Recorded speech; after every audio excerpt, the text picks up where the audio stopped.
right. Hello, everybody. My name's Thomas Bailey. I am the current president at Student Agencies and finished my junior year this past year. I'm studying applied economics and management in the Dyson School, and I joined Student Agencies all the way back my freshman year as the general manager of Big Red Shipping and Storage, and I've been with the company ever since. Second year as managing director, and then in my third year as president. And I'd love to hand it over to Dan to give an introduction about himself as well. Hey, I'm Dan Carlin, CEO of Student Agencies at Cornell, a historic agency that goes back 130 years now. And we're joined today by our chair of the SAI board, Aaron Pempel. Aaron, welcome. Thank you for having me.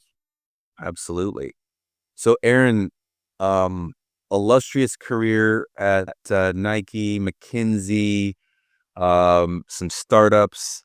Excited to get into how student agencies has impacted those roles. So maybe we could start by talking about how did you discover student agencies when you came to Cornell? That's a good question. I don't actually remember how I discovered it, but I heard it was a great place to get practical, hands-on business experience, and I applied to work there, but I applied a little bit late, and all they had available was coupon sales guy. So I applied for coupon sales guy, got coupon sales guy, and that was actually a fantastic experience. Sales is critical in any role that you do, almost in any profession. And having to go out, talk to businesses, understand what their problems are, and figure out how your product can be a solution to them was huge.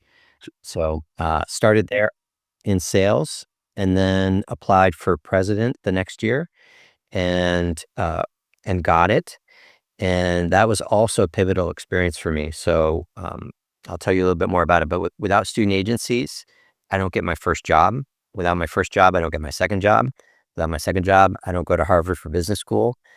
Without that, I don't get to McKinsey and I don't get to Nike. So student agencies was critical for me in launching my career.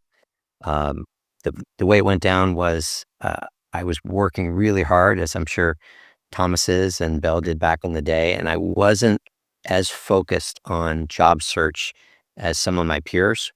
So we were coming up to the end of my tenure, and one of the student agency's alums, David Lesser, who was at Merrill Lynch at the time, he said, "Hey, Aaron, what do you think about investment banking?" And I said, "Well, I'm not really a numbers type guy. I don't know that that'd be a good fit for me." He said, "Why don't you just come by to an information session we're having tonight and see how you like it?" So I went to the information session. He asked how I liked it. I said, "Oh, it seemed good. Seemed like it could be interesting." He said, "Great. I've got you signed up to interview tomorrow at 7." So he added me to the schedule. This was like without me applying. So I didn't go through any screening process. There wasn't even a slot at 7. He just added me and made his colleague come and meet me at 7. So, without that student agencies connection, I wouldn't have been on the agenda. And then, of course, I don't know how to interview for an investment banking job. So I talked to a guy who is in the office, Bobby Jane, student agencies guy. He's since gone on to have a illustrious career in investment banking. Sure. And I said, "Bobby, you got to coach me up. I've got this interview tomorrow. I haven't prepared." He's like, "I got you." So he told me what the questions were going to be, how I needed to answer it. So I came in, did well in the interview, got invited to New York, eventually got a job offer. And one of the other student agencies alums, Carl Contaguglia, found out that I was interviewing with Merrill, and he said, "Hey, I thought you didn't want to do banking." I said, "Well, I'm kind of coming around on that. Don't really have any job prospects." David reached out to me. He said, "Great. Well, I'll have you interview with Smith Barney." So he same deal. I blew past the deadlines, missed every one. He got me on the agenda, interviewed, did well, and wound up going to Smith Barney. So that was a real tangible example of how student agencies help Yeah. Awesome. And make. kind of a follow-up question. I'd love to kind of hear, what did you talk about in the interviews and how did you describe your experience at student agencies that led you to clearly stand out a ton from the other candidates? Well, I think people definitely look for leadership, but I think there's also the practical element of putting the things that you learn to work. So, for example, I was a government major, but I took an accounting class and I took a finance class in what's now the Dyson School. But I don't know that I really internalized those concepts until I started to work at student agencies. So, simple example, we bought a van, and the van was used for delivery for Big Red Shipping and Storage. And then just to understand how that shows up on your financial statements, I was so excited that with depreciation, you only get a little bit of a charge on your P&L for the van because we bought it at the end of the year. Yeah. And then I also saw where it showed up on cash flow statements. So just something simple like that you're actually doing and seeing and internalizing what you've learned in school, I think is really valuable. No, 100%. I've had the exact same experience. Sort of you go to your accounting class and solve theory, and then taking that same knowledge and applying it to student agencies is where you can then internalize it and really master the concept. And what I really enjoy about it is connecting the theoretical financial statements that everyone knows and sees, and using that to then understand the operations and kind of taking student agencies as that foundation to then apply it out to a ton of different things, which I'm sure you used in Smith Barney a ton. So I'd love to kind of transition a bit and understand kind of what from student agencies or Cornell or otherwise really helped you succeed once you got to Smith Barney. I think probably that was work ethic. It's not it's not a cushy job. I would say working at student agencies, it's pretty demanding. You're going to school, you're managing a business. Investment banking's not a cushy job either. You really have to get your grind on. So that was probably the thing that helped me the most is just time management, work ethic. Um, that was the biggest plus, I would say. Awesome. And so what was next for you after Smith Barney? Then I applied to management consulting and got a job at Monitor Company. Monitor at the time was the number 4 strategy consulting firm behind McKinsey, BCG, and Bain. And yeah, without Smith Barney and having some of those quantitative skills, I don't think I would have been successful at Monitor. So that was a good pathway. Oh, and one of the guys at Monitor was a student agencies alum, Jonathan, and he helped pull me into the organization. And I think without Jonathan, I probably wouldn't have gotten much of a look. So The student agencies get you your first job, it gets you your second job, and then it was on to Harvard Business School after that. Is that right? right, yeah, and I think without those two blue chipish experiences, I don't think I would have gotten into Harvard. I had good grades and I had good extracurriculars, but that was a plus, and that was also where I could write some interesting essays from my experience as president too.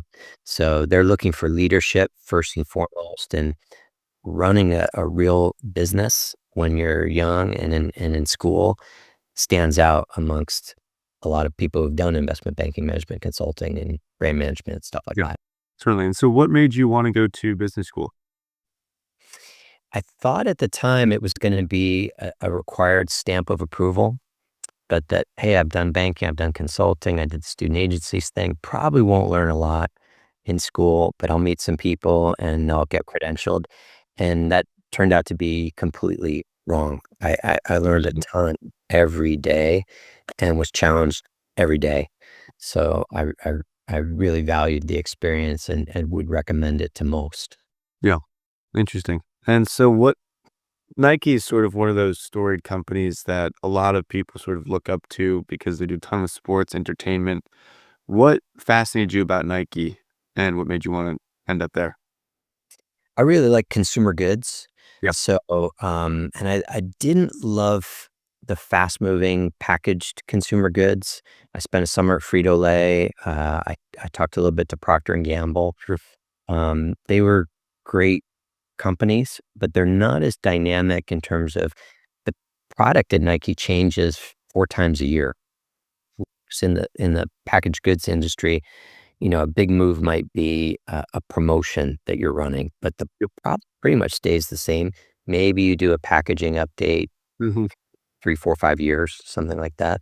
So super dynamic environment. I ran track at Cornell Okay. for 3 years. So not when I was president, but prior to that. So I loved sport, and I met a ton of great people. And between the people, the type of business, and sport, I thought it was a great fit, and it was. Sure. Interesting. I'd love to kind of walk into more detail your career at Nike, because I remember you've told me your stories, your travels, and all the different really cool things that you've worked on. And I'd love to kind of hear that through the lens of yourself as the president of student agencies and what you took away from that time at Cornell and with SAI to Nike and how that led you throughout your career. I think some of the, like we were saying, practical experience of understanding accounting and finance. I think there's a practical element to managing people. So, one of the things that I realized at student agencies was that people will often set tougher deadlines for themselves than you will. So, as a manager, I would rarely say like, "Hey, Thomas, can you get this done by Friday?" I'd say, "Hey, Thomas, when do you think you can have this done by?" And you might say Wednesday, or you say Thursday, and all right, that's great. And then it's your own deadline. So it's not like Aaron is shoving this down your throat. It's no, no, you came up with that. And the other thing you'll find too is that sometimes you'll have people be like, I don't know, maybe 2 weeks from now. And that's a sign that, all right, are they really Yeah. driving? Are they really engaged? Are they really focused on this? And if you get several of those in a row, kind of is an indication that you might not have the right person working for you. Yeah. So some of those little practical things I picked up at agencies that stayed with me through my career. At Nike, I got a chance to work in a lot of different functional areas. So I started in strategy, which was my background. I did some operational stuff. I did some brand stuff, which was pretty fun. Awesome. There's an art and a science to working at a place like Nike. So obviously, the numbers are important, the business is important, but what drives that, and it's things like making a product an object of desire, Yeah. making a brand cool, and those are things that you might not pick up in business or, many other places. So brand was a great place to spend some time. And then they had me on 3 abroad assignments. So I was 2 years in Guadalajara. I was 3 years in Amsterdam, managing the running business in Central and Eastern Europe, which was Russia, Turkey, Poland, Czech Republic, Greece, Israel, like all kinds of really cool countries that I'd never been to before. Fun. And then they had me in Brazil for 2 years for the Rio Olympics. So I was in charge of running again down there and did a lot with the Olympics, which was pretty awesome. That's incredible.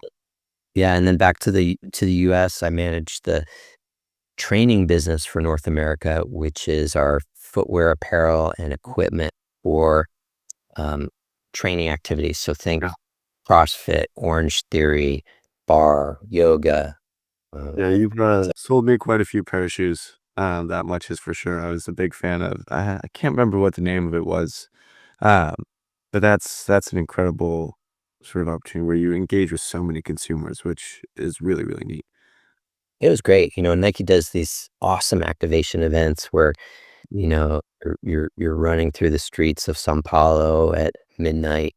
You're in Moscow, doing a run. Um, they do it right. That's incredible. That's incredible. And so you left Nike and have since transitioned almost back to kind of your roots with more entrepreneurship.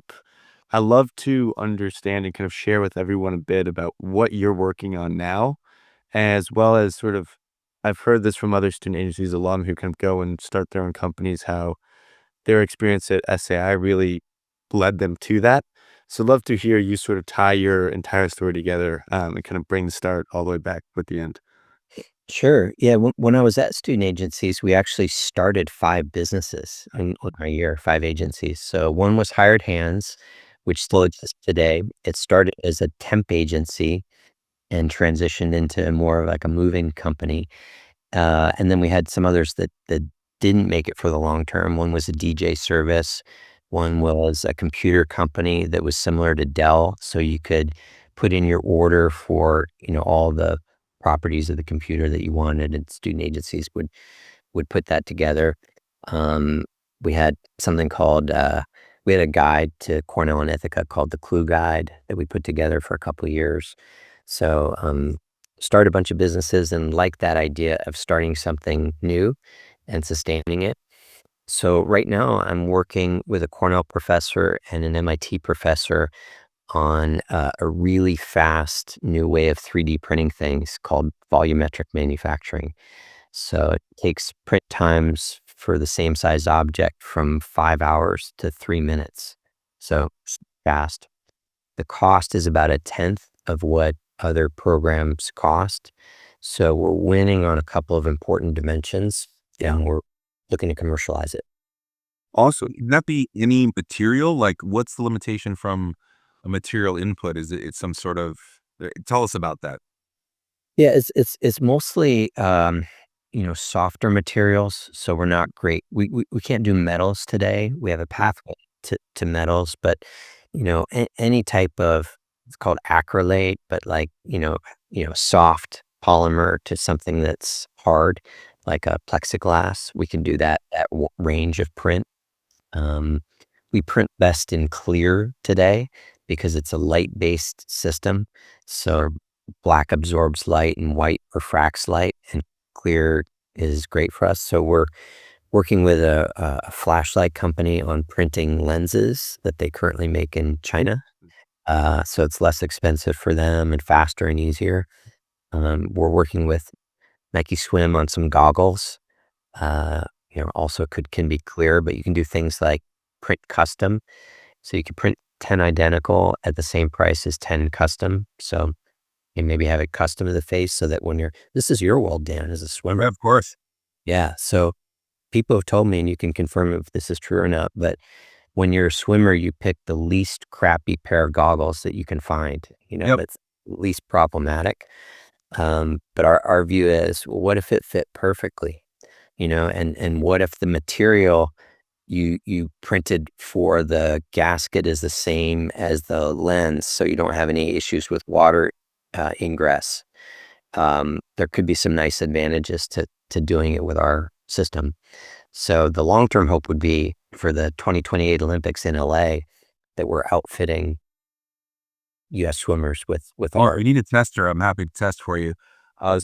It's this shockingly complex device because of the size of the eye, but then also the differential pressure between when a swimmer is inverted on their stomach, breathing. In other words, the pressure is constantly changing. So, we went from, not to digress too much into this, but we went from like foam pads on the eyes when I was a young swimmer to what we called Swedish goggles, which were just hard plastic, which was pretty hard on the eyes, but were definitely the easiest to use when you're doing 4 or 5 hours in the day, in the water a day.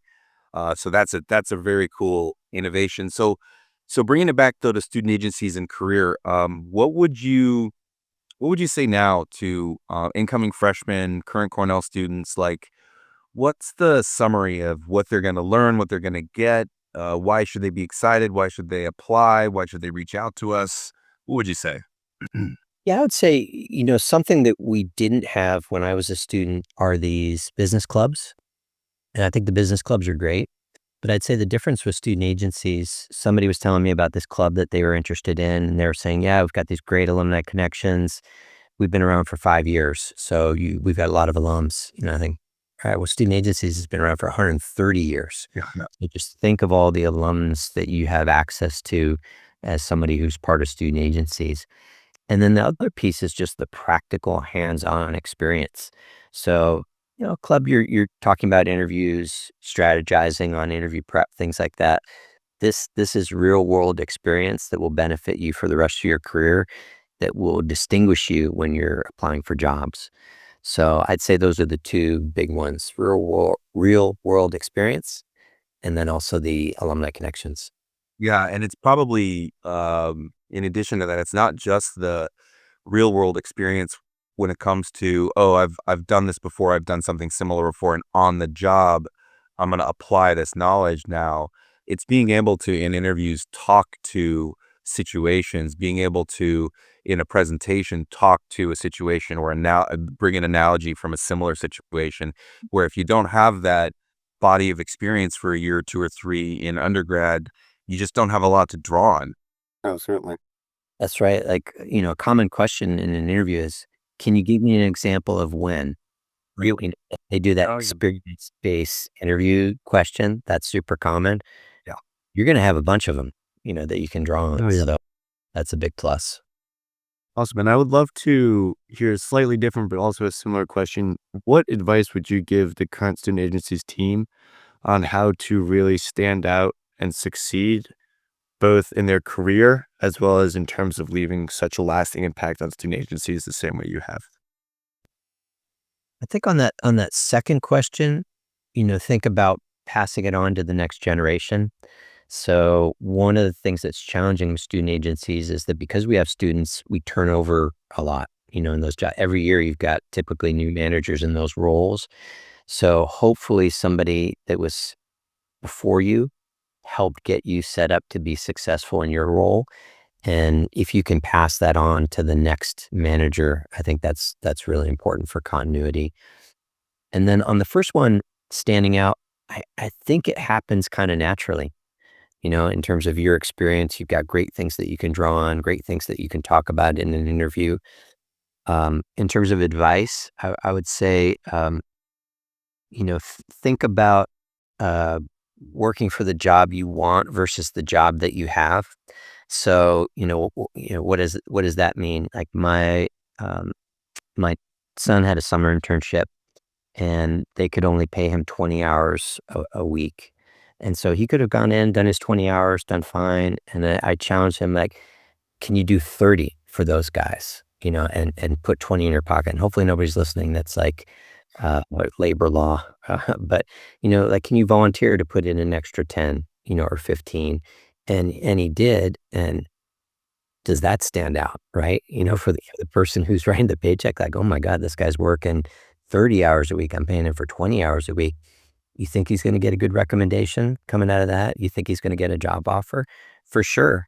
So be thinking about, like, what's the long term, Mm. put in the effort, try to think about how can I make my boss's job easier? So what can I take off his or her plate so that they can be more successful? And I think early in my career, I used to worry about, am I getting credit for this? If my boss is in a meeting and they're presenting my work, that's not right, because I'm not getting credit.